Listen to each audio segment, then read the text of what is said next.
I previously made a video where I modified a strobe traffic advisor. The idea being that I added some cruise lights or pilot lights to the end to try to give it some dwell time. This video shows how I went through and added some switching. I ended up using 4 switches.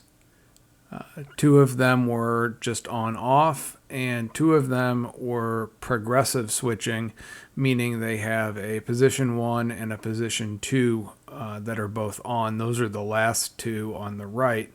The first click will give you strobe traffic advisor left and strobe traffic advisor right. The second click will combine that with the pilot light on the end. The flash button will only be active if the pilot light is not, and the strobe function on the left will override everything. So here's kind of a matrix showing what overrides what. The strobe or warning strobe function will always override everything. You can use the flashing end lamps by themselves or with the strobe override, or if you have the arrow in the position without the pilot lights. But once you click on the pilot lights, you lose the ability to use the flasher to the end lamps. So I just kind of click through a couple of the different scenarios here.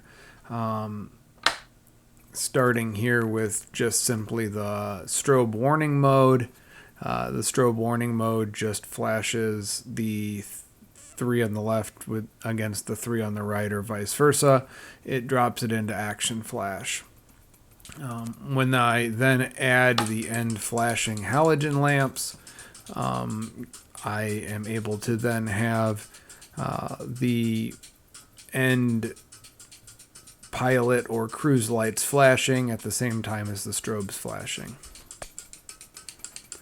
If I turn off those warning strobes, which remember override everything, I'm now just left with the flashing end lamps.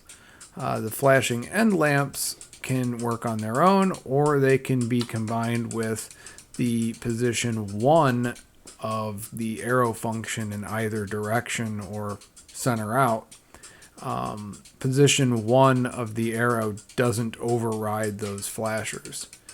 But if I click up into position 2 arrow, now you can see I've overridden those flashers even though they're still activated, and I've gotten my pilot light on the end towards which the arrow flashes.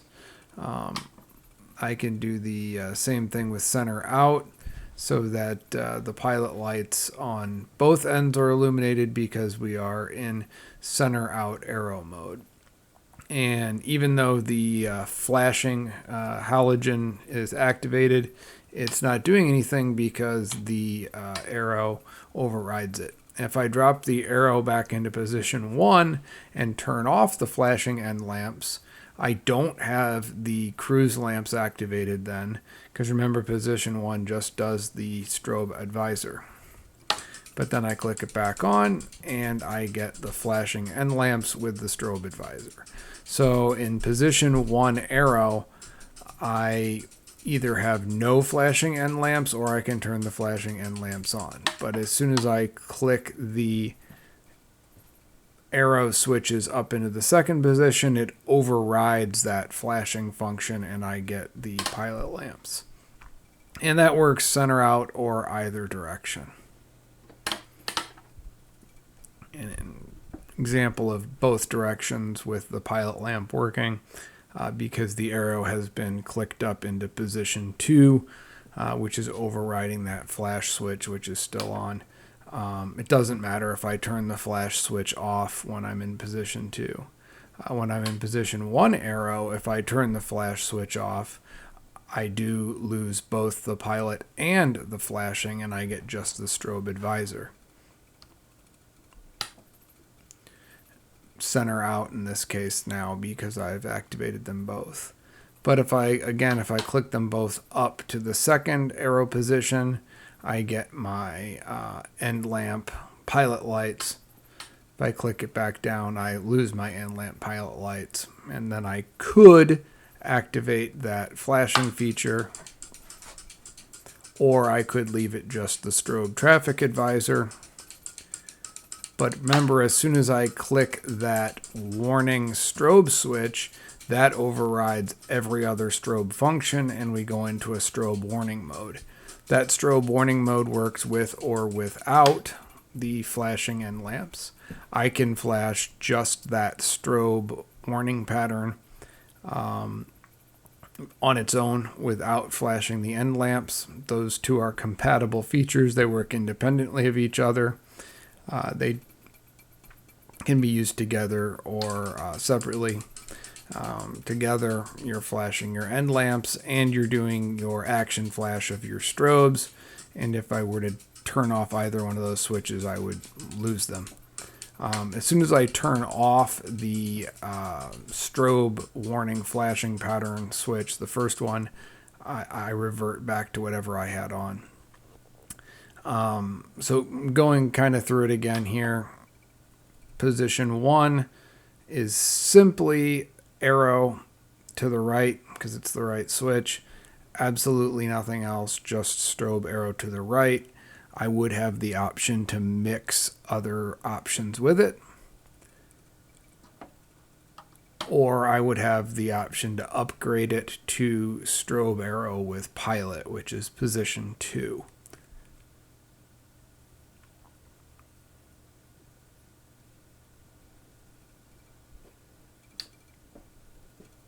You can see I click the warning and it does nothing because I'm in position 2 arrow. When I go to position 1 arrow, warning re-enables. So the halogens again begin flashing because I went down to arrow position 1, which is arrow only, no pilot light. So now I've got center out with the end lamps flashing.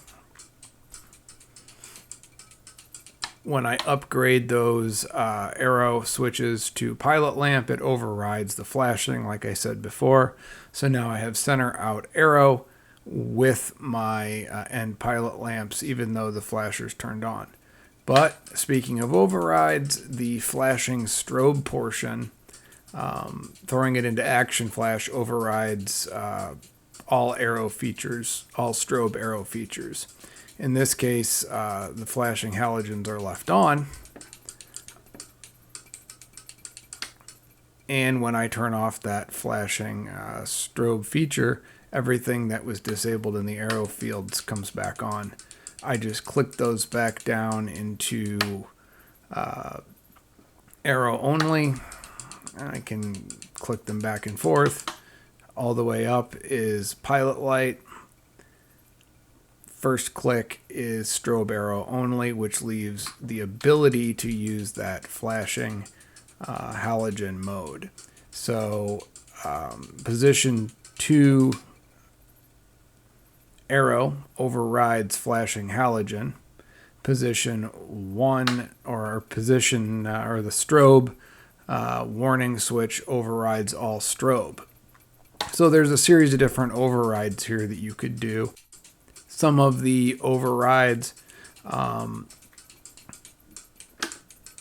going to be things that are position based, and others are simply full override, like the strobe warning override just overrides the strobe features, whereas the pilot light style traffic advisor only overrides the halogen flasher function. If the halogen flasher function's not on, it doesn't matter when you go into the second position. So position 1 of the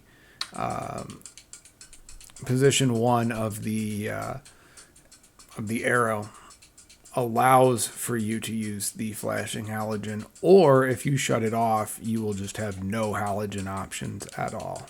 And again, we override it all with the warning version of the strobes. So it's kind of a matrix of what overrides what. You get pretty used to it. I think I could probably label it a little bit better. It's not labeled at all. but I'm pretty used to it. The arrow switches are either in arrow only with the ability to turn on the other halogen option, which is flasher, or they're in strobe arrow with pilot light, which overrides the flasher. So there's a series of different overrides here, and the strobe warning feature being the ultimate override. So that's how I ended up switching it. There's some other ways I could have done it. This is the way I chose to do it because I had the progressive rocker switches. And I also liked the idea of the strobe warning overriding everything. And I liked the idea of being able to use the halogen flasher or being able to use the halogen cruise light or pilot light function. So it looks complicated, but really it's pretty simple. Again, those are your switch options. On the end, your arrow options are have two. And there's your matrix of what can be used when and with what. Again, not as complex as it looks. This kind of goes through and shows you what you can use and what locks out what, which things work together and which don't. The full strobe warning, which is switch 1, overrides all other strobe features. The position 2 of the arrow switches override other halogen features. So you kind of have that override ability, but theoretically you could put your arrow into the mode you liked and then flip on the strobe warning switch and go straight to strobe warning, which is another reason why I chose to kind of wire it that way. Regardless, this was a fun project for me to finally button up this strobe arrow stick and my modifications to it. Please see the other video. Please like and subscribe, and thank you very much for watching.